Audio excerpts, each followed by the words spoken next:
This is Hidden Ones Part 5. If you have not watched parts 1 through 4, go back and watch those parts before watching this one.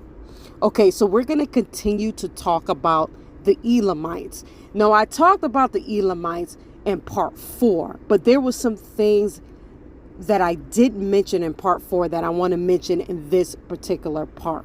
Okay, because one thing about me, I just don't want to put a bunch of information out there all at one time. I'm trying to do this in pieces so that you guys, or the ones that are watching this, can really chew on this information, okay? Because again, like I said in the very beginning, this is a lot of information.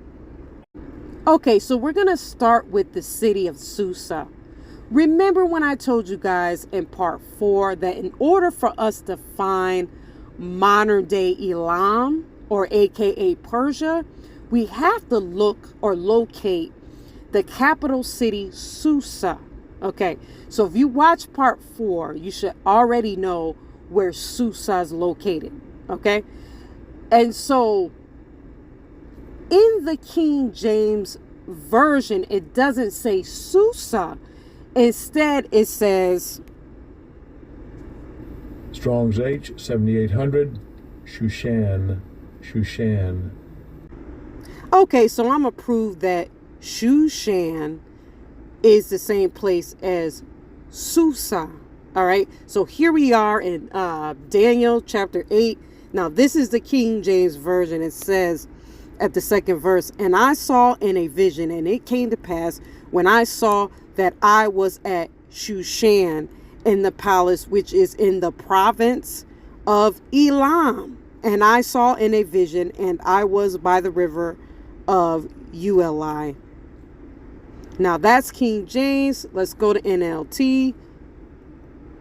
"In this vision, I was at the fortress of Susa in the province of Elam, standing beside the Ui River.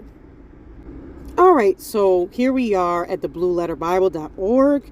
And so if you type in the word Shushan, like it's spelled in the King James Version, click on it. Click on the Strong's. And so you just scroll all the way down and you go to the Strong's info. Click on the Strong's info like you see here on the screen. It says Strong's definition, Shushan, the same as H7799, Shushan, a place in Persia. Okay, so if you scroll down or you go to the next section where it says outline of biblical use, and you'll see Shushan or Susa. If you just scroll just a little bit down, you'll see something called Brown Driver Briggs Lexicon. And if you look at this, some of these scriptures have the word Shushan in it.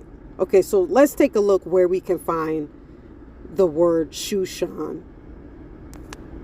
Okay, so Daniel chapter 8 and 2, we were just there. "And I saw in a vision, and it came to pass when I saw that I was at Shushan in the palace, which is in the province of Elam. And I saw in a vision, and I was by the river of Ulai." Okay, so this lets you know that Shushan is located in the province of Elam. We talked about this in Part 4. Esther 9 and 13. "Then said Esther, if it please the king, let it be granted to the Jews which are in Shushan to do tomorrow also according unto this day's decree, and let Haman's 10 sons be hanged upon the gallows." Esther 8 and 15.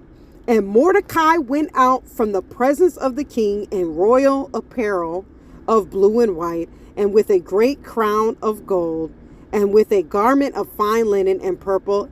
And the city of Shushan rejoiced and was glad." So this lets you know that Shushan was a city. That's how I know it was a city. And this next picture on the screen just lets you know that, again, the Strongs for Shushan is H7A00. The transliterated word is Susan, Shushan. Okay, but the English equivalent is Shushan. Okay, right before I show more artifacts, I just want to go back to the Strong's number for Elam.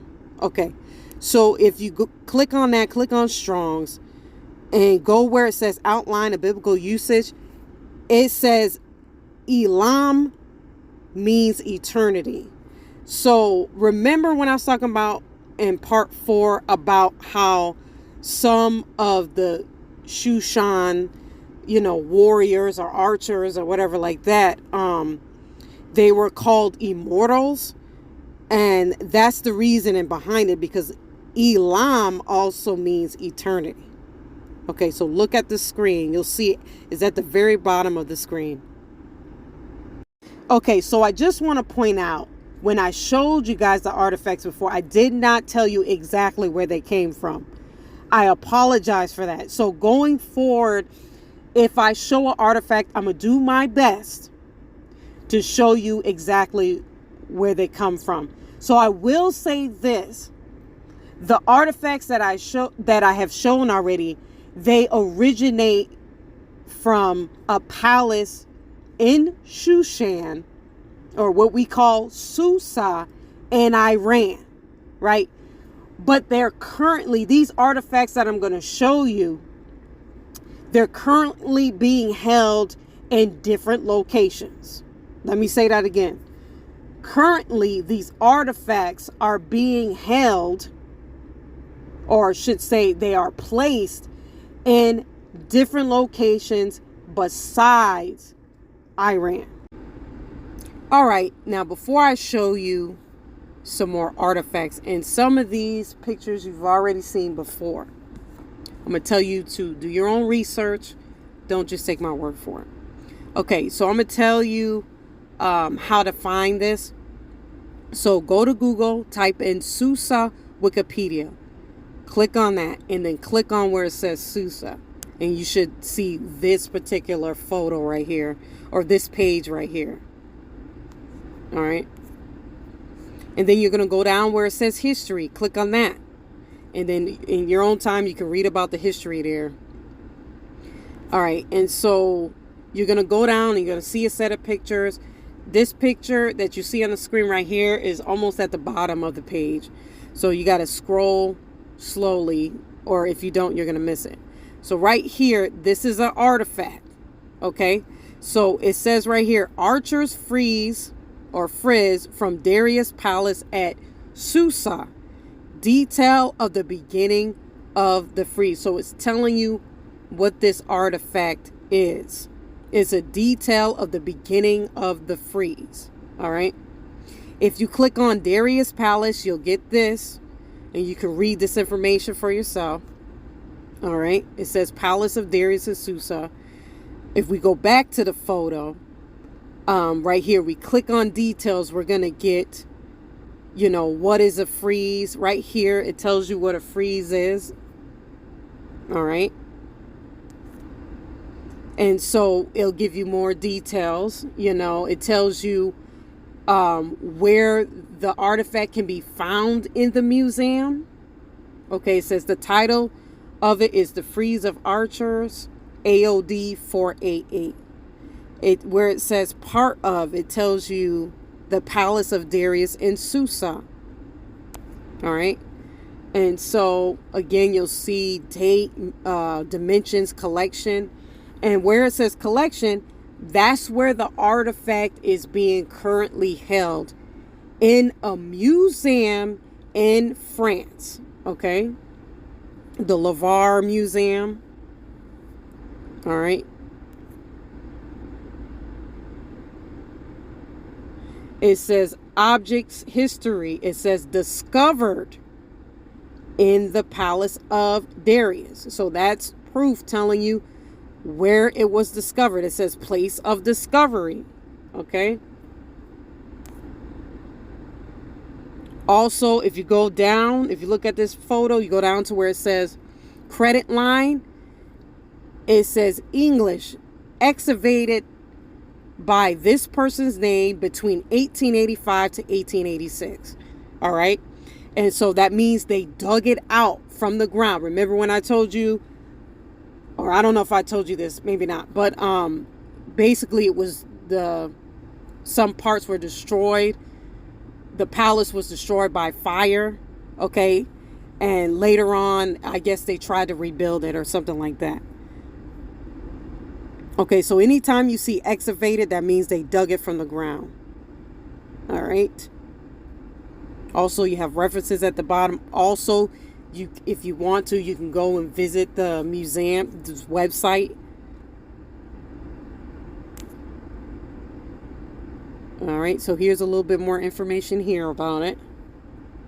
It's telling you right there where it says location. It tells you where, from Paris, France. That's where the museum is located.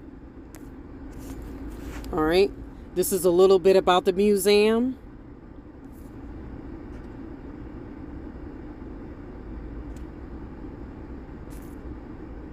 All right. So if you click on that AOD number that I told you about, the number of where it's located, AOD 488, I believe it was. And then you click on that, it will show you in its inventory. You scroll all the way down, you will see they have about 13 files here. So there's some more pictures here that you can look through. All right.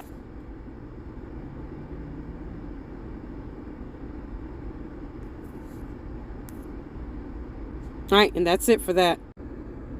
All right, so this next artifact is a lot easier to find, man.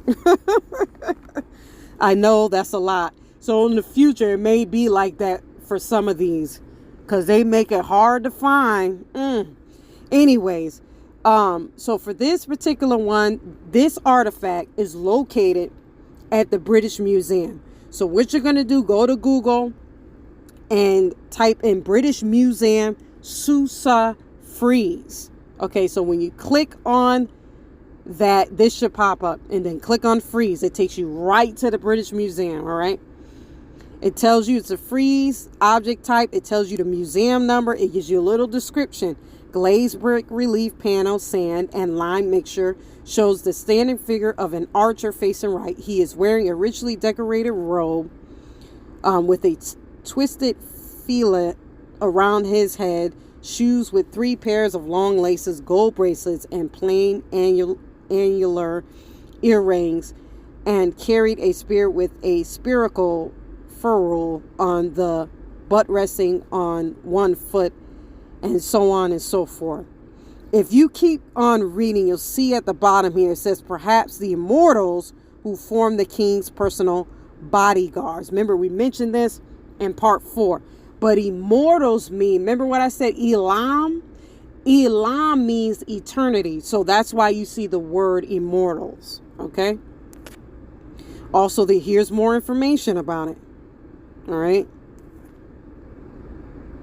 So it says the ruler was Darius. Cultures, Akamid. It tells you the date. It tells you made in Susa. We already know this, right? Because that's where the artifacts come from. Iran. All right. And so this right here, it tells you a little bit about it. This was part of a larger frieze depicting rows of guards converging from left and right. Each carried a long spear with a metal butt, a quiver, and a strong bow. Okay. And what's interesting to me, if you read all the way at the bottom, it says here, it says on permanent loan from the Museum of Lavrier. Okay, that's interesting. Take a look at that. That's very interesting. All right.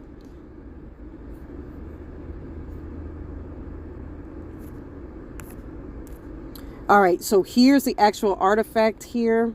You might have to click on it and zoom in. And here it is right here at the British Museum. If you are listening to this and you don't know Yahusha as your savior, click the link in the description. I tell you how to get saved. Have a blessed day.